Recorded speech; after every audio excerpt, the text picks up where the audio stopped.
Right. So last Friday, we went on to use the DAX, data analysis expression, DAX, which is the language that you use to write formulas in Power BI. Okay. We started gradually using this. Okay. I remember telling us that we, just for the purpose of organization, is good to create a table that would house your measures. Okay. So in creating the table, we use this enter data. Okay.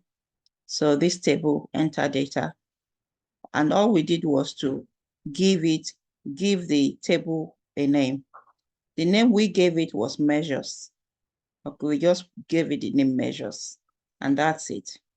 Okay, we changed the name here and we clicked on load, and that was how we created that table. Now, the table is existing. For you to now start creating the different measures, you would need to click on it and click on these three dots. So if we click on the three dots, we go on new measure, the formula bar would open up, which is this formula bar. And we can start, we can start typing the measure that we are creating. Okay. And that was how we created this total sales measure. If I click on it, total sales measure, we said it's good to sum up total sales in our original data, which is within the sales order data. We have a column called total sales. Okay, total sales amount. Okay, which comes with the original data. This is the column we are talking about. If I go into the table view and I click on sales order, this one here, this one, total sales amount, this is the one.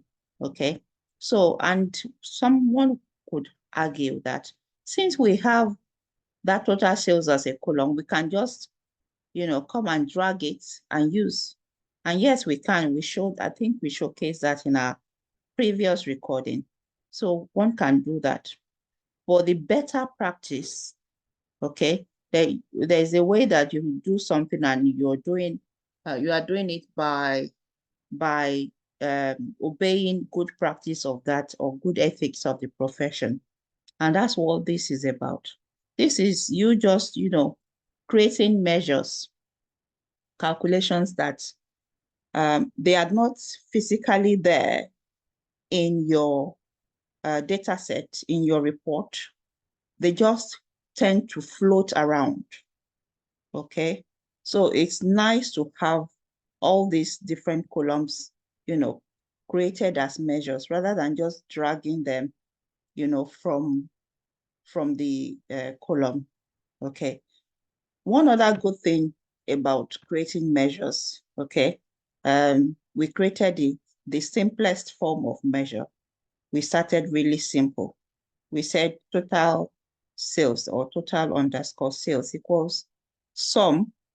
Okay, the moment we type total sales equals, and then we type sum, then we put that column, the column that's got the total sales amount. That is, help me to sum up all of the column called total sales.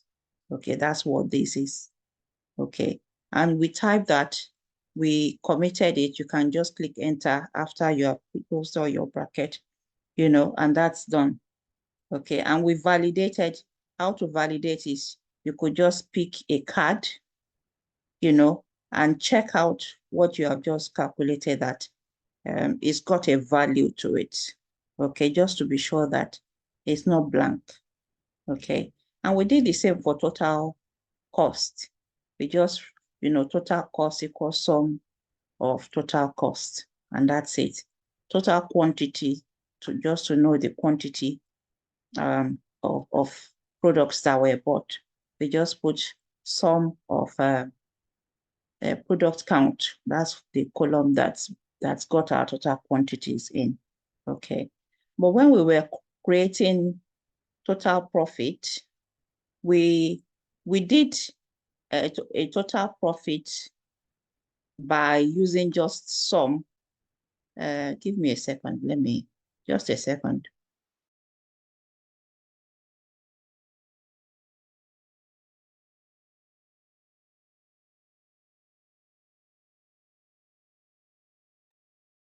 Sorry about that.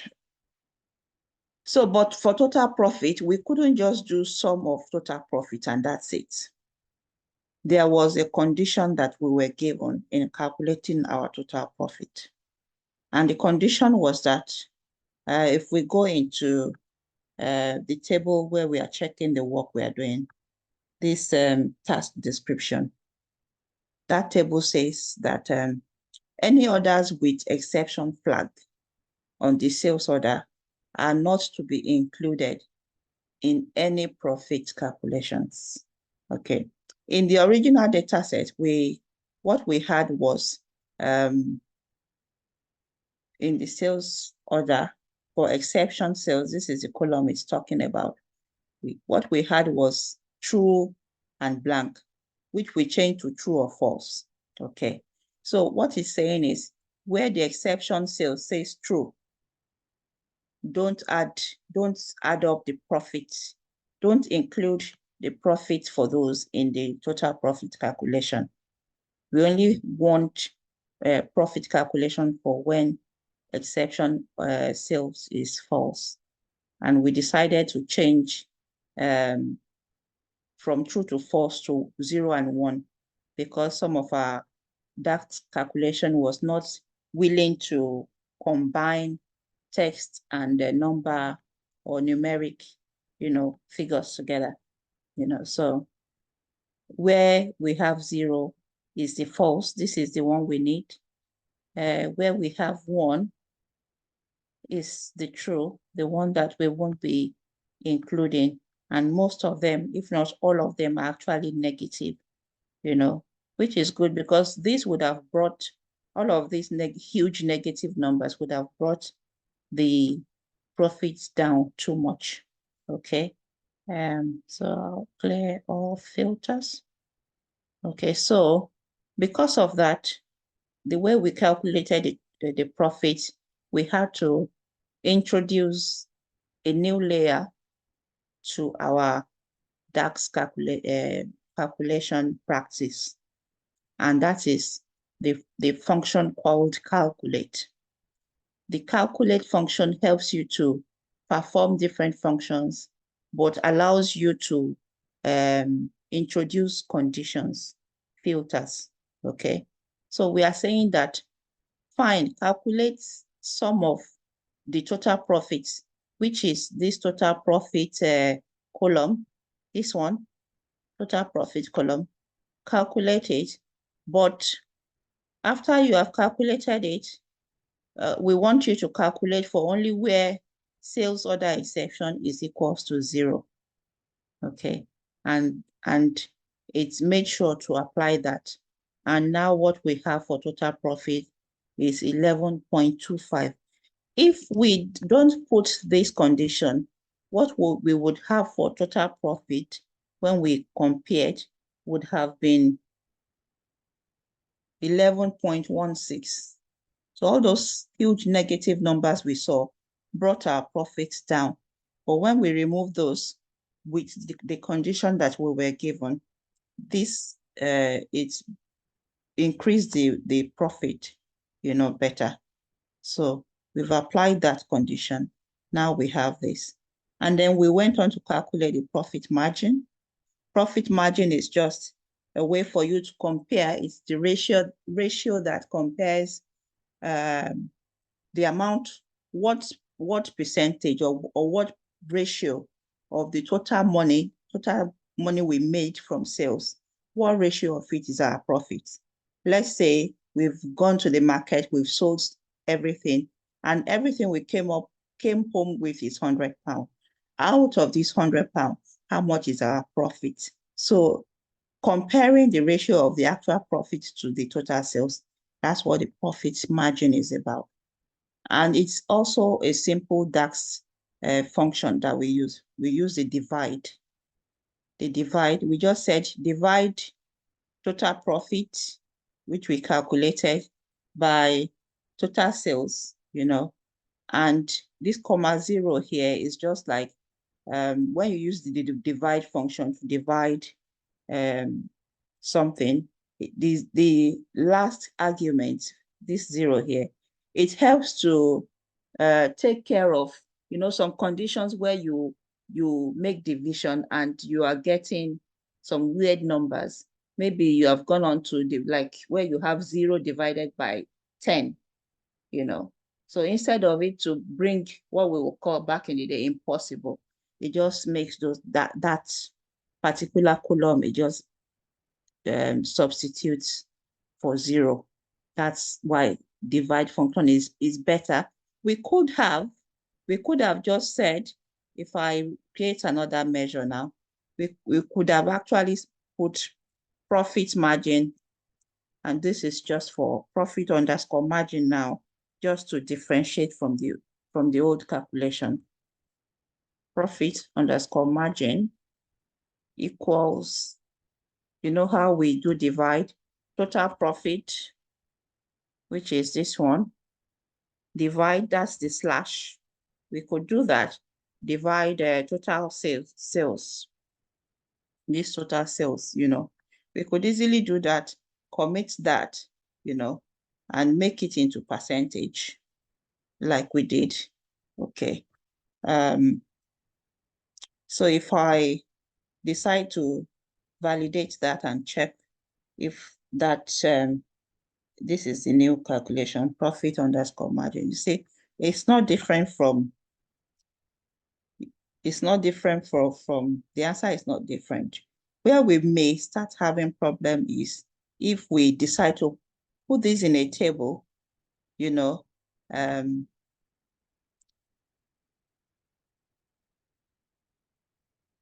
just trying to show us why using the divide function, which we used for the first one, is better than dividing by fraction, you know, fractional division that we are used to, like saying 2/5.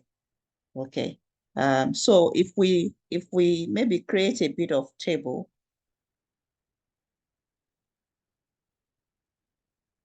and we decide to bring a few products in to see their profit margin.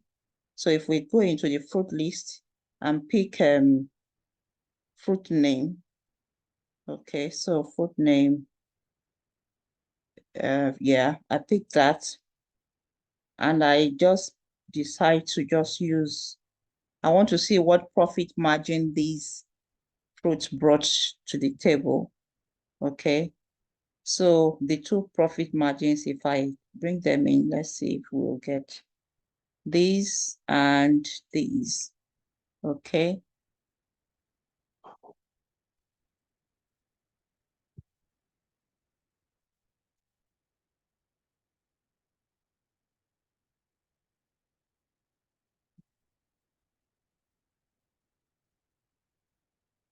Okay. So comparing the two, it all seems to be the same in this case. There isn't any, yeah, I see there isn't any cause for concern, but there could be times where in the data set, maybe because if we have, in a case where we have total, if the total profit, if the total profit, where the total profit is 0, okay, or negative, if profit is 0 or negative, and we are dividing by total sales, okay, we will have problem in that regard, you see, because the dividing a 0, that is 0 on top and a number below, it could be problematic. So you just never know the kind of data sets that you would get. So just to safeguard yourself, if you are doing a division function, you are better off using the divide function rather than, using this method that I have used, okay? Talking about DAX, you see, DAX can be, we can, create DAX in a simple form as this. It doesn't have to be complicated before we perform it as a mathematical function. It could be that, okay, you just want, like when we did total profit, we did calculate some this. We could also just say, normally, total sales minus total cost give you profit. Sales minus cost will give you profit. We could have gone on to do that, so new measure. Again, we have total underscore profit. So I'm just going to put profit this time around. Profit equals, so I'm saying total sales minus total cost. Okay, and that's enough, no more, no less. Okay, so if I decide to, check what that is, 11.16. Don't forget that when we did this, we didn't remove we didn't put the condition, remove the exception sales. Okay, so this is still correct from using all of the data within the data set. That's removing the condition that we put on this one. Okay, so that could have been the way that you decide to create your total profit as well. You see, we've gotten total profit. If you could have just said sum of total profit, because you've got a total profit column. But what if you don't have that column and you have total sales, you have total cost? You're just gonna do it, a simple subtraction, and you would be done. Okay, so we also created a date table. This time around, we did not use the date table code. The last time when we did Northwind, we used a date table code. So it's good to know how to maneuver your way around, the two, because sometimes you don't have access to your date table code and you have to create a date table from the data set that you are given. It's good to be able to do it as well. Okay, so what we did in creating this date table code, we went to this new table here and the formula bar opened up and we started writing dates or date table code equals, this started with add columns, but we use the calendar because the data set is just for a month, January, just 1 month. If it was for a whole year, it would have been easy to use the calendar auto that I attempted to use. Calendar auto will just go into the data set, check all the beginning and end dates, and just create the dates, the dates for us. But the calendar was asking us to state the start date and the end date. Okay, and yeah, calendar bracket date equals, the start date is 1st of January 2018 and the end date is 31st of it should be 31st of January, but we said let's extend it to December, because then if more data in real practice, as more data gets added over the course of that year, you wouldn't need to start to keep coming back here to expand your date table. Okay, so it will just be that you've already created up to January, up to December of that year, and that's it. But for clarification purpose, normally we should have just put 31st of January here, because that's the end and the beginning and that's the end date that we have in this data set. Okay, we defined the year as the year that's of the date that's created here. The month number, the month is formatted as that. If you want the short form of the month, that's what this is. If you want the week number, you know, if it's week 1, week 2, week 3, and so on, you know, we have that. The day, which is the date itself, we have it. The day name, if you want it as Monday, Tuesday, Wednesday, is formatted like that. And if we want quarter in it as well, you know, this is formatted as quarter, which will be maybe quarter 1 or quarter 2 or something.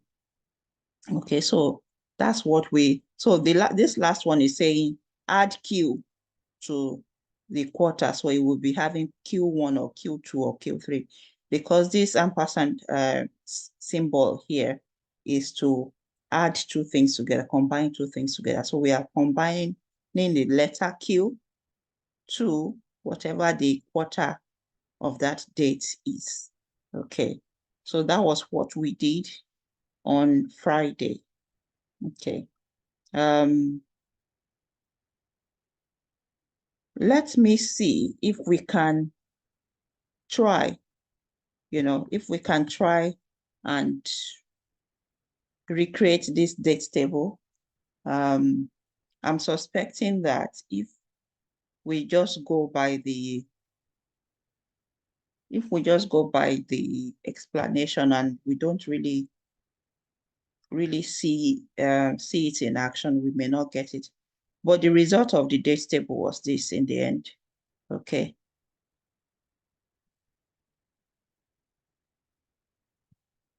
Yes. So the dates created from January, let's sort from ascending. Yeah, January.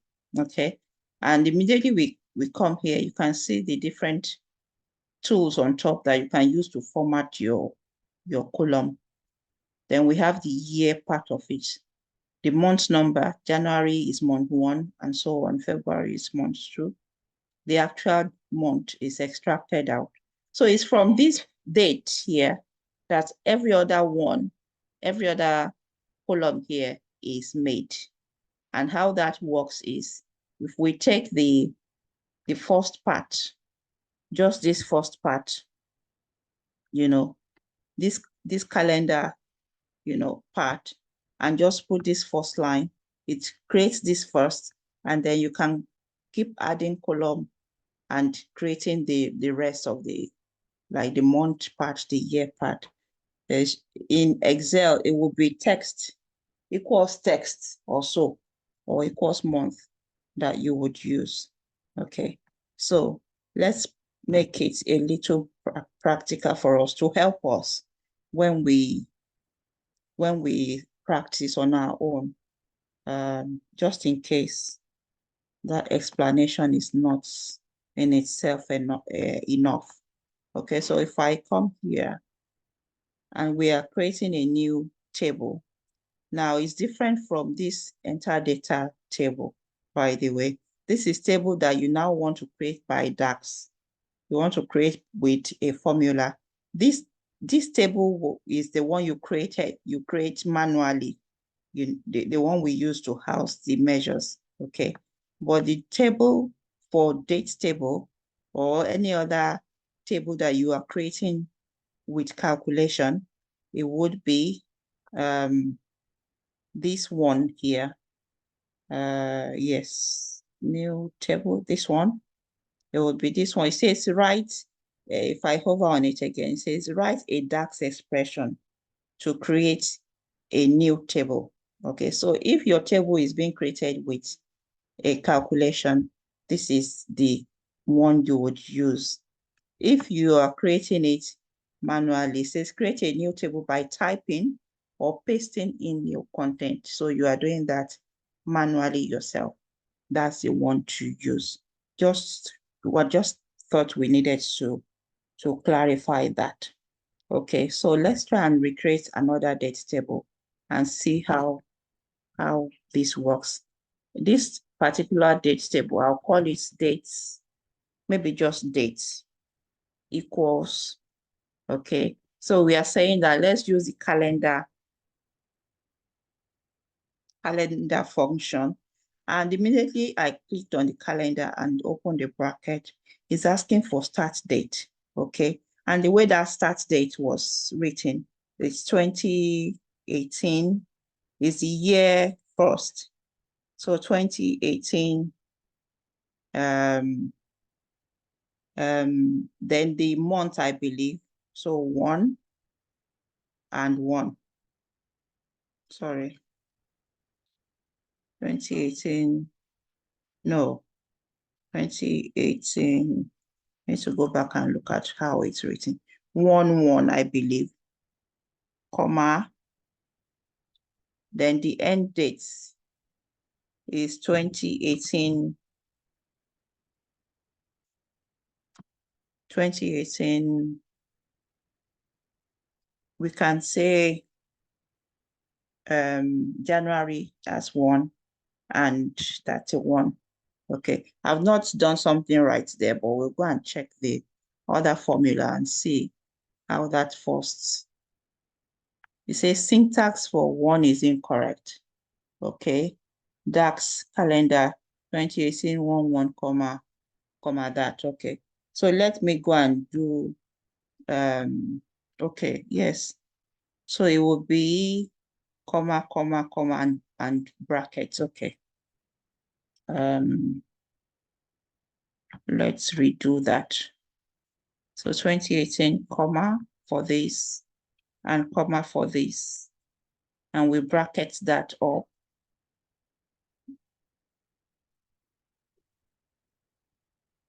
Okay. And comma for this. Comma for this as well. And we should have, if you, it's still putting what's it called? Those red squiggly. So it's still putting those red lines, which means it's still not correctly written. Okay. Go back here. I don't want to put this date that has been put in this date table here. It says calendar dates.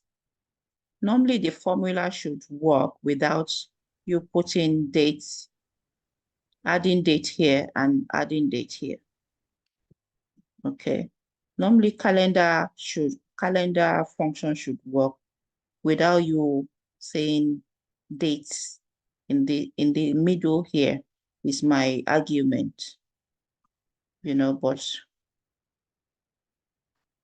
sometimes most of these things change compared to how you had learned it whenever you learn it. So I'm just gonna put that and remove the date and see what happens. So it's happy with this, okay? But what if I decide to remove the dates? Let's see what this brings first. If we go into the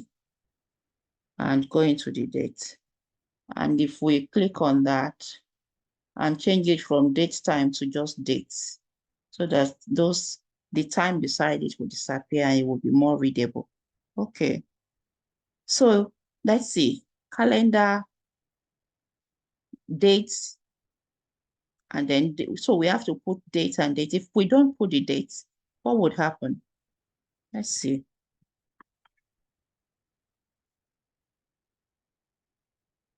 And just that, and remove date from here as well.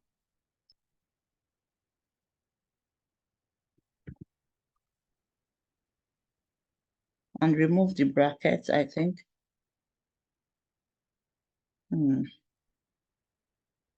So it's not going to work unless we put the dates, unfortunately. I think I would research more on calendar. This is the first time I'm seeing that you have to add dates to it before you can use it, because then when you add dates to it, then you can define what's the year, what's the month, and what's the date. And the same goes for here as well. Okay.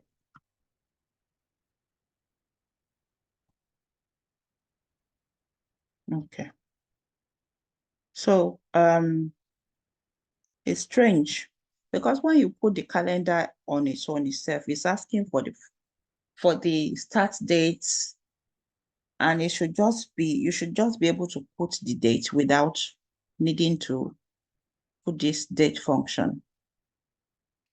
But yeah, we'll stick with that. We can't know more than the machine itself. Okay, that's why I prefer to use Calendar Auto normally. But the Calendar Auto was not really working right for us.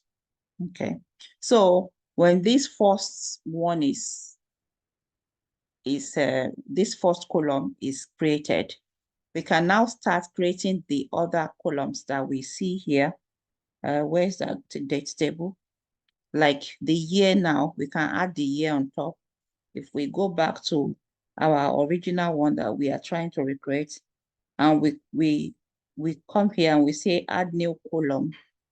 We are saying add new column, and this column is, the name of it is year, and we say year equals, and we bring the year function, that is go and bring out the year from, it's asking me for which date. So I'll put dates. It's already posted here. That is from this first column we made, which is dates on date table. Go and bring out the year for it. So we click on this and we close the bracket, and that should give us the year. So that is correct, 2018. Okay. And the next one is the month. Okay. We have the month number and we have the month. Okay. And if we look at the function here, the one that gave us the month number is just month and then the date for it. But the one that gives us the actual month name, we have to wrap it in format function. Okay, we say format the dates. Yeah, format date as, you know, month, and so on. So let's add those two to this new dates table. So month number first, and then month. New column, because it's column we're adding on. So month number can be month number like that, equals, we call up the month function, and it's asking for the date, and it's the date table date. Okay, and it brings that for us, the month number. So January is 1, February is 2, and we must have it up to month 12, up to December. So that works well. Then we add another column for the month name. Okay. Again, new column. So we've succeeded in creating new measures and also in creating new columns. Anytime you need to create a new column on your table, you choose the new column and write your formula for it. And if it is new measure, you choose new measure and write your formula for it. New column, you can see it physically in your data. New measures are like floating virtual calculations. It's like they are floating around. They are not physically present, but you can call them up at any time and use them. So if you are trying to reduce the load of your data, you create measures, you know, but sometimes you actually need to see the column. For what we are currently doing, measures will not work for it. We have to make it column. Okay, so it is what it is sometimes. So month name now is what we are gonna do. Month, we can just call it month, equals, and we use the format function, format the date table. It's asking for which value is it? Is the date table? And what's the format that we want to give it? Is month. So I'm going to wrap it in MMA. I want full month, so 4 M's, just like you would do in Excel. Okay. And we do that. And we have the month. If we want it to be shortened, maybe it will be 3 M's that we use, and we have that. Okay, but if you want it to have full, all of them to be written as full, you have the 4 M's, you know, so that's how that works. Okay, so I'm showing us this so that it doesn't look like, you see, the way this other date table was created, we got all of this formula from chat, was it chat? From ChatGPT all together, and that looks long, okay? But if you are faced with trying to create it by yourself, all you need to make sure you remember well is calendar is wrapped in dates, and it tells you specify the date for the start date and then the end date. Then the rest you just keep adding as much as you need. Here it gave us a full month, it gave us a short month, and that's the difference. One has 4 M's, the other has 3 M's, and they are both in quotation marks. Okay. The week number, they just use the week num. There's a function called week num, okay, which is still the date that you would, the original date that you will use to create all of them, okay? And it's put a 2 here, and it's telling us 2 equals week starts on Monday. So if the week is starting on Monday, it's 2, so for some people, week will start on Sunday, and I think that will be 1, okay? So let's try and create this week num and see the arguments that is asking for and why we have that too. Okay, so week num, new column, not here. We need it on the okay, I'm on the date. I'm actually, so new column, it will take us back there. And we are creating the week number. So which is equal to, immediately you type equal to, any letter you put would go and fish out every function that starts with that. So week num, what's the date? Is the date, okay?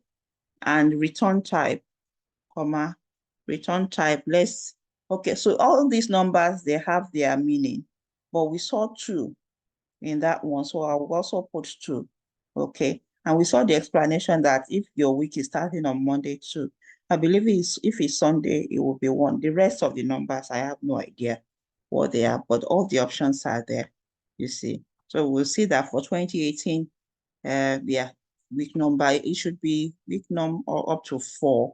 Oh, okay. Up to, okay, because we have our data up to when? Up to December. So we have 53 weeks in this data set. Okay. And maybe quarter. If we do quarter as well, and then that will be us done. Okay. Quarter,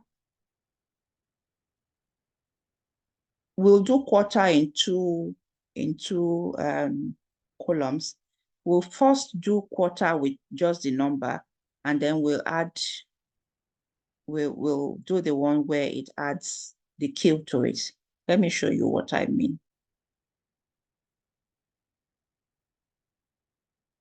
So if we come here, new column again for quarter, I can put that as quarter number.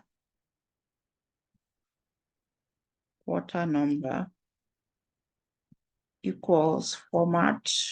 So we are formatting the dates again.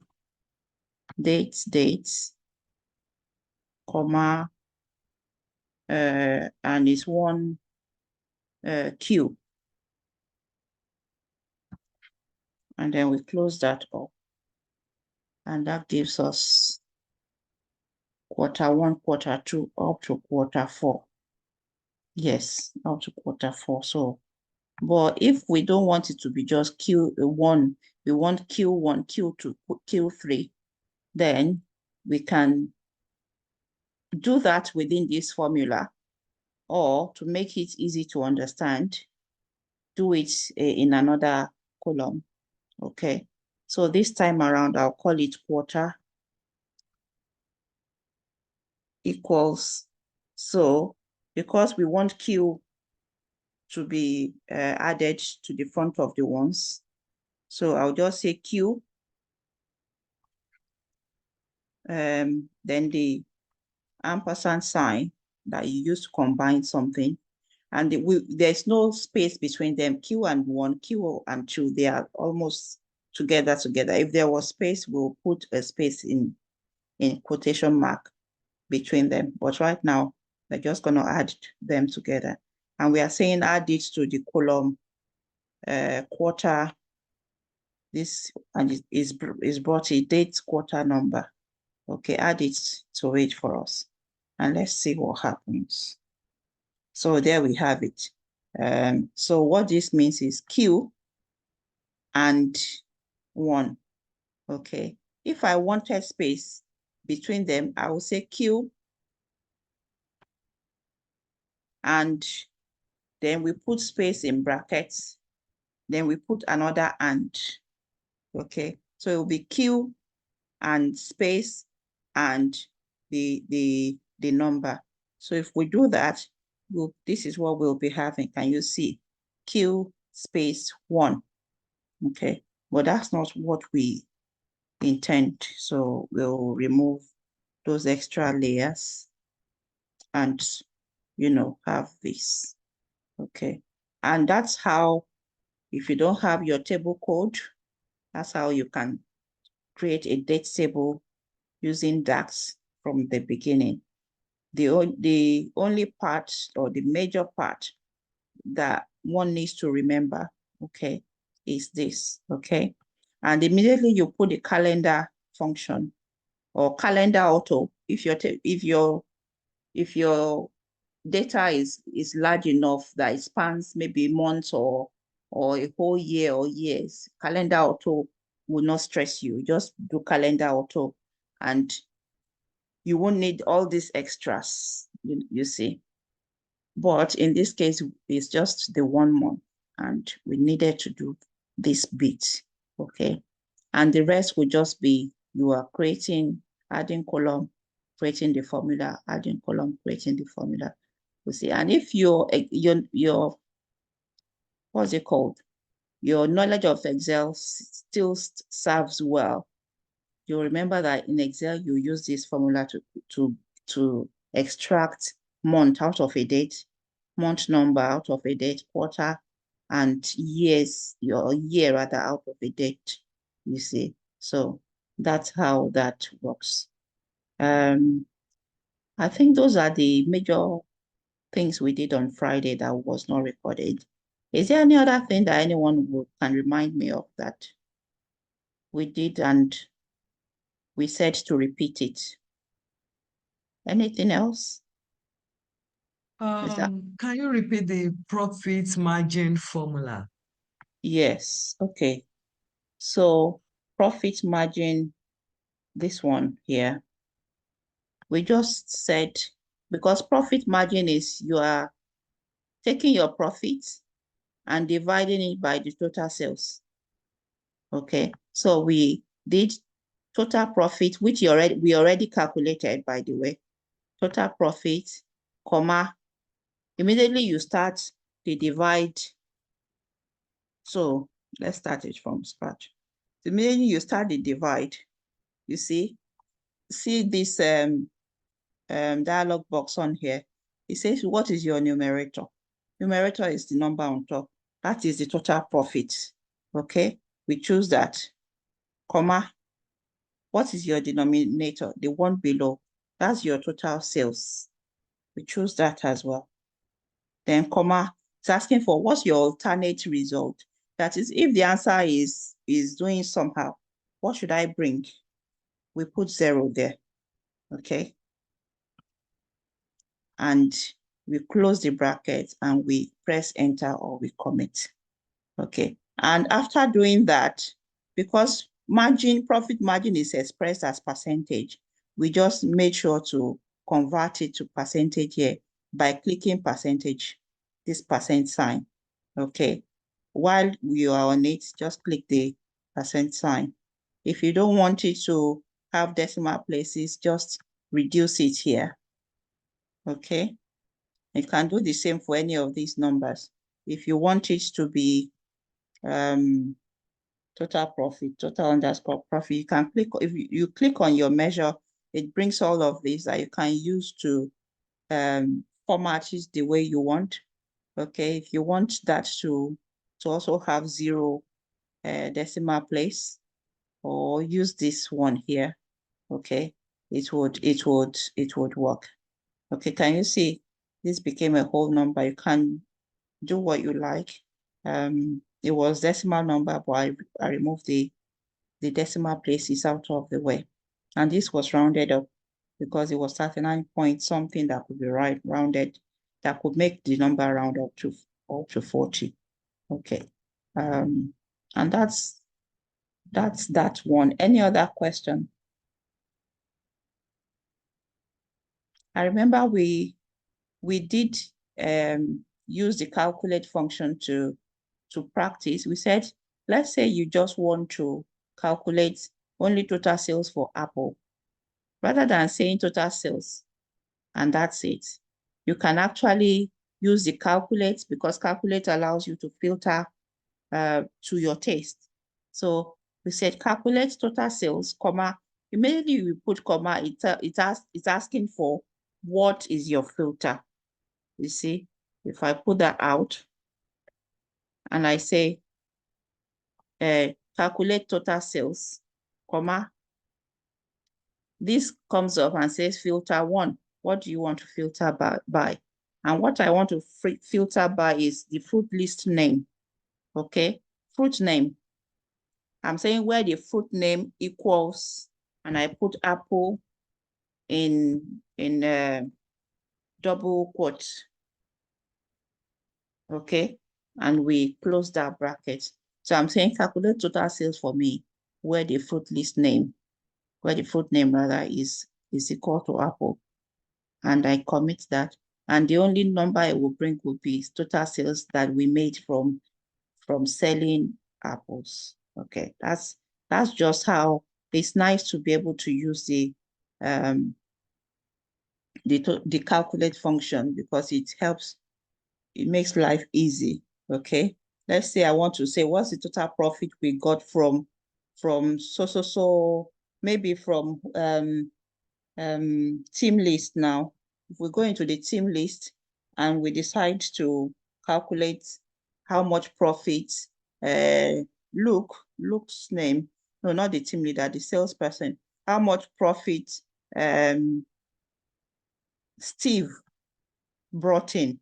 Okay, I can go on and say in this my measures table, I can say I want to know how much profit.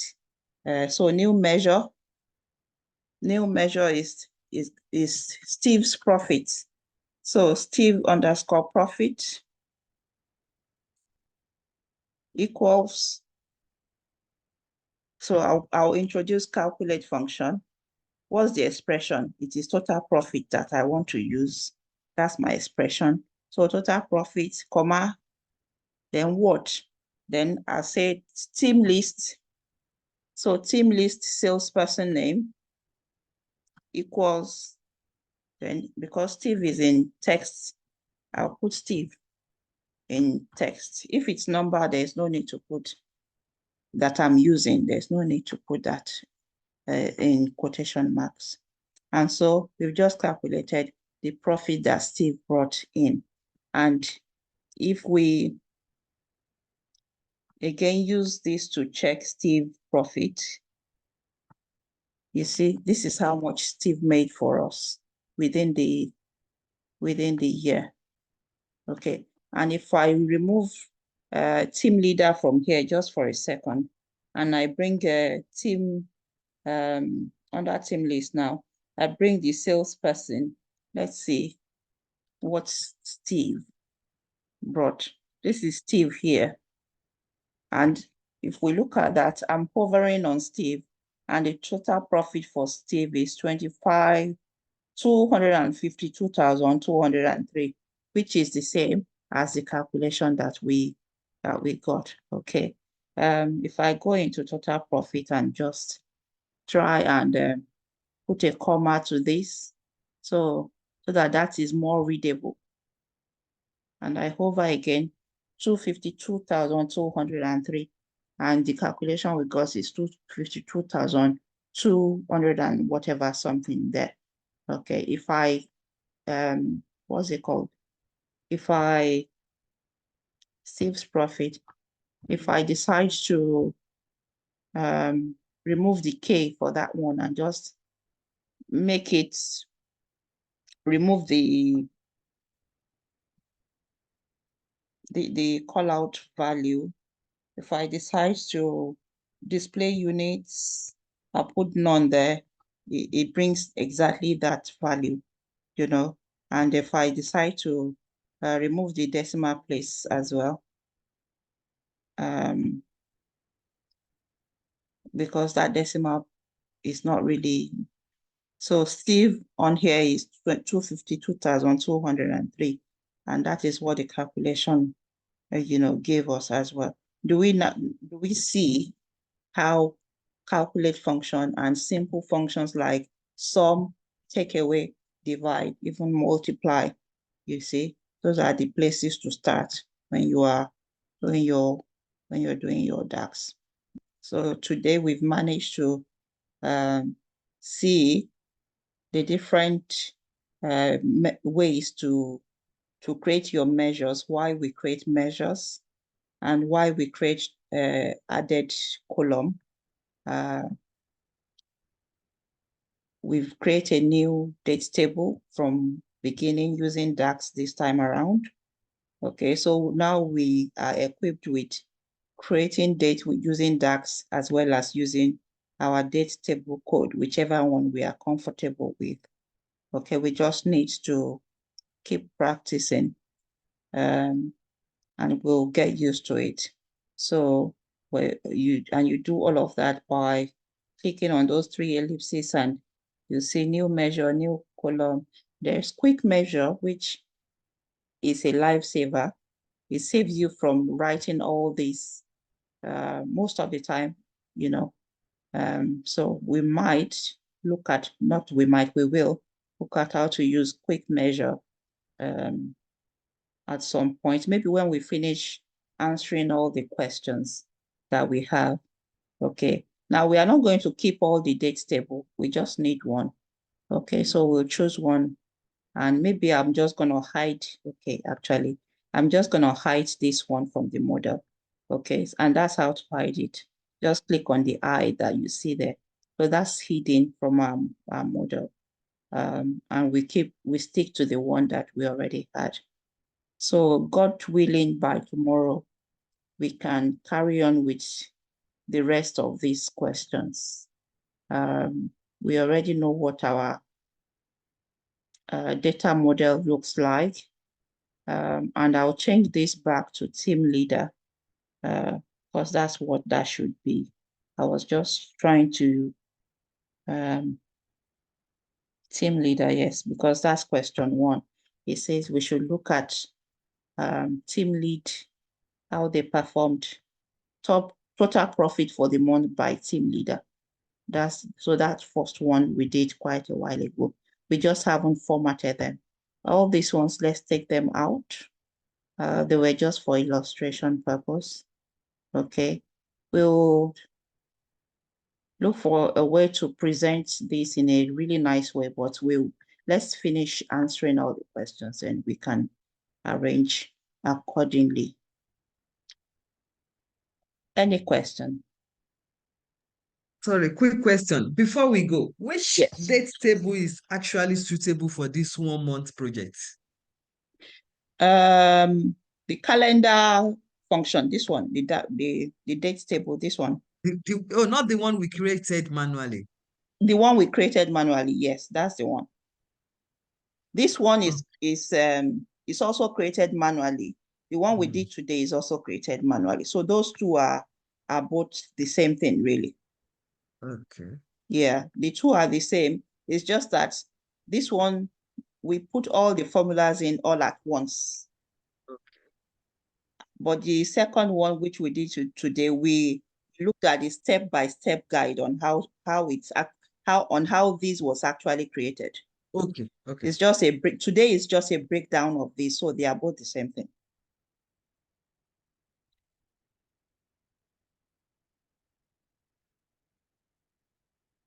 Is there any other question?